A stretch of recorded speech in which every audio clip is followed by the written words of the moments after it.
নমস্কার দর্শক বন্ধুরা, আপনাদের প্রিয় চ্যানেল ইনস্টারে আপনাদের সকলকে জানাই স্বাগত। আজ আমরা কথা বলবো বাংলা টেলিভিশনের অত্যন্ত জনপ্রিয় এবং মিষ্টি এক অভিনেত্রী নবনীতা দাসকে নিয়ে। আপনারা যারা নবনীতার অভিনয়ের ভক্ত, তাদের জন্য কিন্তু একটা দারুণ খুশির খবর রয়েছে। দীর্ঘ প্রতীক্ষার অবসান ঘটিয়ে আবারও ছোট পর্দায় কামব্যাক করছেন আপনাদের প্রিয় নবনীতা। আপনারা জানেন, দ্বীপ জেলে যাই থেকে শুরু করে মহাপীঠ তারাপীঠের মা তারা, প্রতিটি চরিত্রেই তিনি দর্শকদের মুগ্ধ করেছেন।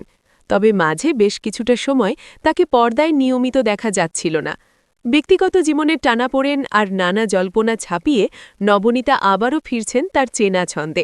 বিশ্লেষণ করলে দেখা যায়, এবারের কামব্যাকটা নবনীতার জন্য বেশ চ্যালেঞ্জিং এবং স্পেশাল, কারণ এবার তাকে দেখা যাবে একেবারে ভিন্ন লোকে। আমরা জানতে পেরেছি, রাজা গোস্বামীর বিপরীতে বিয়ের ফুল ধারাবাহিকে তিনি মুখ্য ভূমিকায় ফিরছেন।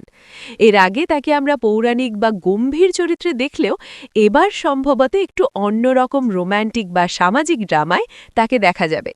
বারবার লুক টেস্টে বাদ পড়ার পর এই কামব্যাক প্রমাণ করে যে একজন অভিনেত্রী হিসেবে নিজের যোগ্যতায় এই ফিরে আসাটা সত্যিই প্রশংসনীয়।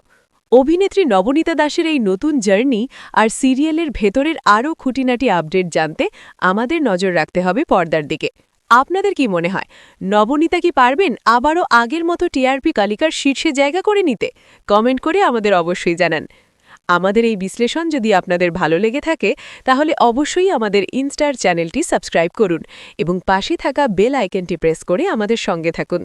সিরিয়ালের জগতের এমন সব চমৎকার বিশ্লেষণ আর এক্সক্লুসিভ আপডেট পেতে ইনস্টারের সাথেই থাকুন। ধন্যবাদ।